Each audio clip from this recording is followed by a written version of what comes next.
कैसे हो आप सब दोस्तों। आज मैं आपको बताने जा रहा हूं मनोकामना पूर्ति के गुप्त उपाय। दोस्तों याद रखिएगा, ये उपाय एकदम गुप्त है, एकदम सीक्रेट है और इसका असर आपको 24 घंटे के अंदर मिलने लगेगा। दोस्तों हम सब चाहते हैं कि किसी ना किसी तरह से हमारी मनोकामनाओं की पूर्ति हो जाए, भगवान हमारी हर विशेष पूरी कर दे। और स्पेशली जब नया ईयर आ रहा हो तो आपके बहुत सारे नए विशेष होंगे, आपने न्यू ईयर रेजोल्यूशन लिए होंगे और बहुत कुछ सोच रखा होगा। दोस्तों यह सबको अगर आपको अच्छे से एकदम बोलते हैं ना, एकदम अप्रूव हो जाए, भगवान जी एकदम सीधा उनके ऑफिस में जब आपकी फाइल जाए सीधा साइन कर दे, बोले इसकी मनोकामनाएं पूर्ण कर दो, तो आपको यह गुप्त उपाय करने हैं। एकदम सीक्रेटली आपको भगवान जी को मनाना है। दोस्तों सबसे पहले तो आप अगर तुलसी के पौधे को रोज जल नहीं चढ़ाते हैं, चाहे आप मेल हो, फीमेल हो, पुरुष हो या फिर महिला हो या फिर बच्चे भी हो, आपके घर में सबको रोज तुलसी के पौधे को जल चढ़ाना ही चाहिए। और एक व्यक्ति को रोज घी का दीपक लगाना चाहिए तुलसी के पौधे के पास। इससे विष्णु भगवान जल्दी से प्रसन्न हो जाते हैं आपसे और आपके मनोकामनाओं की पूर्ति कर देते हैं। दोस्तों अब हम आपको बताएंगे हमारा दूसरा उपाय। रविवार को पुष्य नक्षत्र में, दोस्तों पुष्य नक्षत्र याद रखिएगा, में श्वेत मतलब सफेद आग की जड़ लाकर उससे गणेश जी की प्रतिमा बनानी है। दोस्तों गणेश जी की प्रतिमा जैसी भी बने, आप एक चीज याद रखिएगा, गणेश जी की सूंड बन जाए और गणेश जी एक मतलब दिखने चाहिए कि गणेश जी हैं। उतना अच्छा एकदम परफेक्ट आपको प्रोफेशनल नहीं बनाना है, एकदम सीधा सा आपको बस गणेश जी किसी तरह बना देना है। फिर उन्हें खीर का भोग लगाना है। फिर आपको चंदन के साथ उनकी पूजा करनी है। फिर गणेश जी के बीज मंत्र ओम गण गणपते नमः। दोस्तों मैं फिर कहता हूं, ओम गण गणपते नमः, ये गणेश जी का बीज मंत्र है, उसका 108 बार जाप करना है। दोस्तों मैं फिर से कहता हूं आपको, रविवार को पुष्य नक्षत्र में, पुष्य नक्षत्र याद रखिएगा दोस्तों, वहां उस वक्त आपको श्वेत आग की जड़ लाकर उससे गणेश जी की प्रतिमा बनानी है और फिर खीर का भोग लगाना है। फिर चंदन का टीका लगाकर उनकी पूजा करनी है। फिर ओम गण गणपते नमः, यह 108 बार आपको जाप करना है, उनके सामने हाथ जोड़ करके अपनी मनोकामनाएं बतानी है। दोस्तों इससे आपकी सारी मनोकामनाएं पूरी हो जाएंगी और गणेश जी आपको अच्छे से सुनेंगे भी। फिर दोस्तों सुबह गौरी शंकर रुद्राक्ष, दोस्तों गौरी शंकर रुद्राक्ष आपको एक खरीद ही लेना चाहिए अगर आपके पास नहीं है तो। इससे शिव जी और पार्वती जी जल्दी खुश होते हैं। शिव जी को जैसा आप सब लोग जानते हो कि खुश करना बहुत कठिन है, बहुत मुश्किल होता है। यह जो गौरी शंकर रुद्राक्ष है एक तरीके से आपकी बहुत मदद करता है शिव जी को खुश करने में, पार्वती जी को खुश करने में। दोस्तों गौरी शंकर रुद्राक्ष शिव जी के मंदिर में, आपके घर में है शिव जी का मंदिर तो बहुत अच्छा है। एक छोटे से शिव जी को आप रोज आपको शिव जी की पूजा तो करनी ही चाहिए। दोस्तों मैंने ऐसा पहले भी कहा है कि 5 देवों की पूजा रोज करनी चाहिए, तो शिव जी उनमें से एक है। शिव जी की पूजा आप जरूर करें दोस्तों, इससे शिव जी खुश रहेंगे। अगर आपसे तो आप शिव जी की परम कृपा आप पर बरसेगी। दोस्तों, शिव जी जैसे हम कहते हैं ना, बहुत सिलेक्टिव लोगों के ऊपर अपनी परम कृपा बरसाते हैं, जो उनकी दिन रात सेवा करते हैं, पूजा करते हैं। दोस्तों, रावण में जितनी भी बुराई थी, लेकिन उसके अंदर एक अच्छाई थी कि वो इतना पावरफुल था। वो शिव जी की वजह से था। दोस्तों, अगर आपको पावर चाहिए, ज्ञान चाहिए, हर तरह से आपको एकदम ओवरऑल बेस्ट बनना है, तो शिव जी की पूजा जरूर करें और सुबह गौरी शंकर रुद्राक्ष शिव जी के पास चढ़ाएं, फिर उसे वापस आप पहन ले, अगर आपने पहना हुआ है तो, या कहीं रखा हुआ है तो फिर उसे वापस रख दें, लेकिन सुबह गौरी शंकर रुद्राक्ष जरूर शिव जी को चढ़ाएं।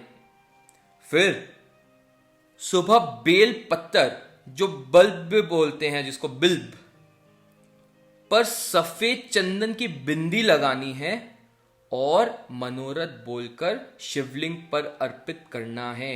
दोस्तों, याद रखिएगा, सफेद बेल पत्तर शिव जी का एकदम फेवरेट है। दोस्तों, शिव जी का एकदम प्रिय है वह। आप उसको, उस पे आपको सफेद चंदन लगाना है और मनोरथ बोलनी है और शिवलिंग पर अर्पित करना है।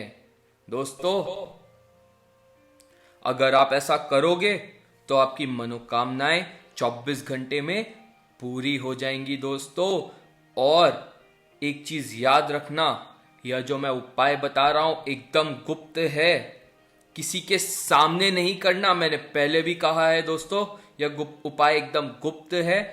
जैसा मैं आपको बता रहा हूं, आप किसी को बता सकते हो, लेकिन जब यह उपाय आप करो तो एकदम गुप्त रखना, एकदम सीक्रेट के साथ।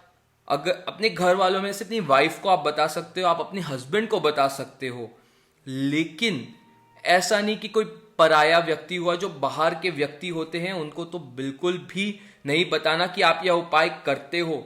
जब आप बताओ तब भी ऐसा बोलना कि आप यह उपाय कर सकते हो। मैंने कहीं पढ़ा है, मैंने कहीं सुना है, लेकिन आपको नहीं बताना है कि आप यह उपाय करते हो।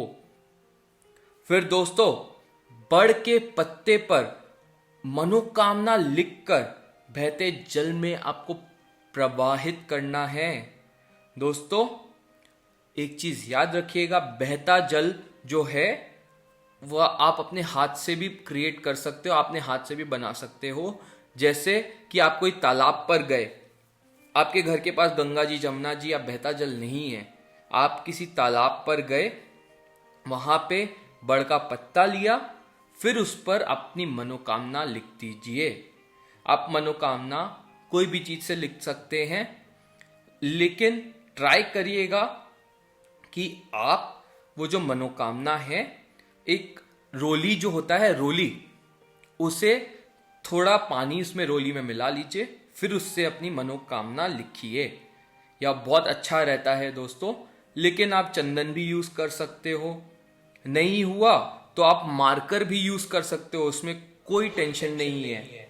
दोस्तों, याद रखिएगा कि मार्कर जो है आपका, वह केसरी कलर का हो या लाल रंग का हो तो बहुत अच्छा रहेगा, लेकिन काला मार्कर आपको यूज नहीं करना है। दोस्तों, याद रखिएगा, काला मार्कर या काजल से आपको नहीं लिखना है बड़ के पत्ते पर अपनी मनोकामना। एक बात और दोस्तों, आप अपनी मनोकामना कोई भी भाषा में लिख सकते हैं, और भगवान है दोस्तों, सब भाषा समझते हैं, आपसे हमसे ज्यादा भाषाएं जानते हैं वो। तो दुनिया में जितनी भी भाषा है, उससे आप अगर हमारे भगवान जी को खुश करना चाहते हो, शिव जी को खुश करना चाहते हो, तो आप कोई भी भाषा में बड़ के पत्ते पर अपनी मनोकामना लिख दीजिए। ये स्पेशली हमारे यूएस वाले और आजकल हमारे नेपाल वाले जो हमारे दर्शक हैं, उनके लिए है कि आप इंग्लिश में भी लिख सकते हो, और जो भी आपकी भाषा है वहां की, उसके हिसाब से आप लिख सकते हो। आपकी सारी मनोकामनाएं पूरी हो जाएंगी। दोस्तों, हमारा आखिरी उपाय मैं आपको बताने जा रहा हूं। दोस्तों, नई सूती लाल कपड़ा लेना है आपको, जो नया मतलब होता है ना, लाल कपड़ा लेना है दोस्तों, कॉटन का, नया होना चाहिए। उसमें जटा वाला नारियल बांधना है दोस्तों। दोस्तों जटा वाला नारियल जो होता है उसमें मतलब पीछे एक चुट्टिया होती है ना, वो रहती है, या एक पूंछ बोलते हैं वो रहती है। तो वह जटा वाला नारियल आपको बांधना है और फिर उसे बहते जल में प्रवाहित करना है। जैसे मैंने बताया था बड़ के पत्ते को भी आपको बहते जल में प्रवाहित करना है, वैसे ही आपको इसको भी बहते जल में प्रवाहित करना है। और जब आप प्रवाहित कर रहे हो तब आपको हाथ जोड़ना है और अपने इष्ट देवता, अपने पितर को याद करना है, शिव जी को याद करना है और कहना है कि हे भगवान, या हे आपके जो इष्ट देवता है उनका नाम, हे हमारे पितर, हे शिव जी, मेरी यह मनोकामना है। फिर आपको अपनी मनोकामना बतानी है।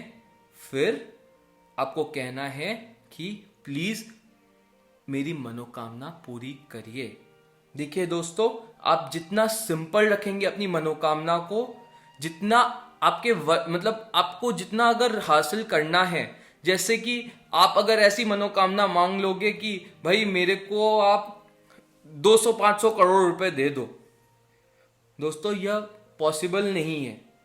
लेकिन अगर आप ऐसा बोलोगे मनोकामना में कि हे भगवान, मेरे ऊपर जो विपदा आ रही है, जो मेरा काम पूरा नहीं हो रहा है, वह उसको, आपकी जो मेरी विपदा है उसको काटिए, मेरे काम को पूरा करिए और मुझे साहस दीजिए कि मैं वह कार्य कर सकूं, मैं पूरी मेहनत कर सकूं। जम करके मेहनत करिए, इससे आपकी जो मेहनत है वह कहीं नहीं जाएगी। दोस्तों मेहनत जरूर करिए और ऊपर वाले का नाम लेते रहिए। इससे जो आपकी मेहनत है वह 100% रिजल्ट देगी, हो सकता है 200% रिजल्ट भी दे दे। लेकिन अगर आप ऊपर वाले का नाम नहीं लोगे और मेहनत खाली करते जाओगे, उससे भी कुछ नहीं होता दोस्तों। वो जो एक लक होता है ना, वह लक जो है वो ऊपर वाला हमें देता है, जो हमें आगे बढ़ने की साहस देता है वो ऊपर वाला देता है।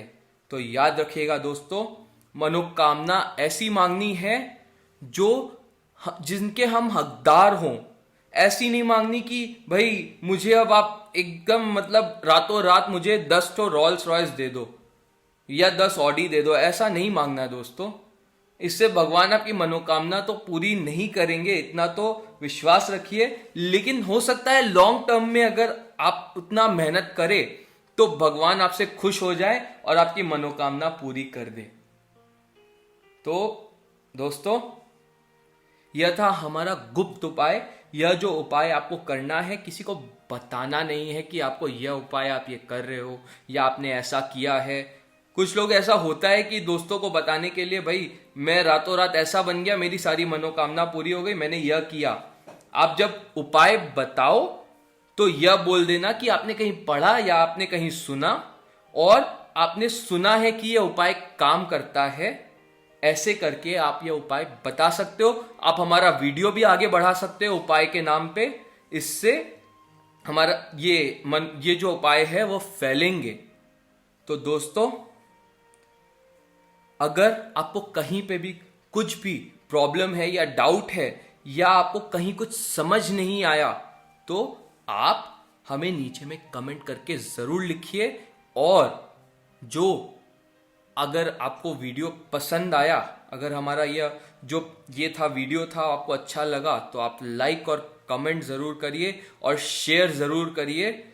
आखिर में चलता हूं दोस्तों, जय श्री कृष्ण।